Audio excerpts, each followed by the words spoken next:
एक नया विवाद भाषा को लेकर शुरू हो गया है। योगी आदित्यनाथ जी उर्दू के खिलाफ हैं, एमके स्टालिन हिंदी के खिलाफ है। मुझे लगता है कि किसी को किसी भाषा के खिलाफ होने की कोई आवश्यकता नहीं है। विषय ये है कि हमारी जो भारत में जन्मी भारत की भाषाएं हैं उनका सम्मान होना चाहिए और उनकी जो भी आज के समय में प्रासंगिकता है, उसकी उपयोगिता है।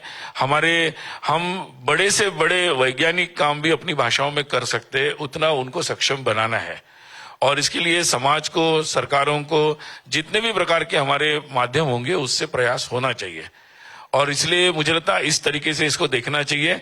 और ये बात जो तमिलनाडु की बात आप कर रहे हैं, तो वहां पर तो ये बात सोचने की है कि अगर सरकारों के लिए सोचने का विषय है कि तमिल भाषा के लिए सरकार क्या कर सकती है।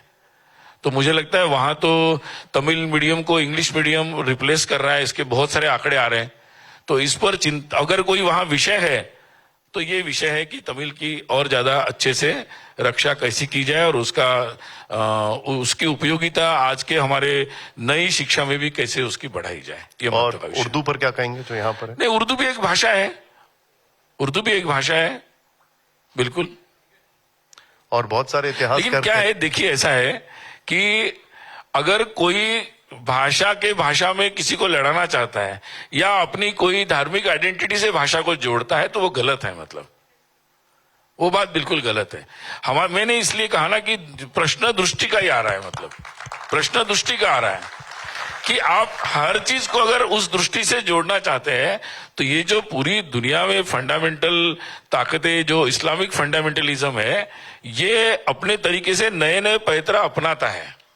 भारत का विभाजन एक सच्चाई है, मतलब इस आधार पर हुआ विभाजन एक सच्चाई है जिसको हम नकार नहीं सकते। और ये भी हम सुनिश्चित करना जरूरी है कि फिर से भारत में ऐसी कोई ताकतें उभर कर न आए।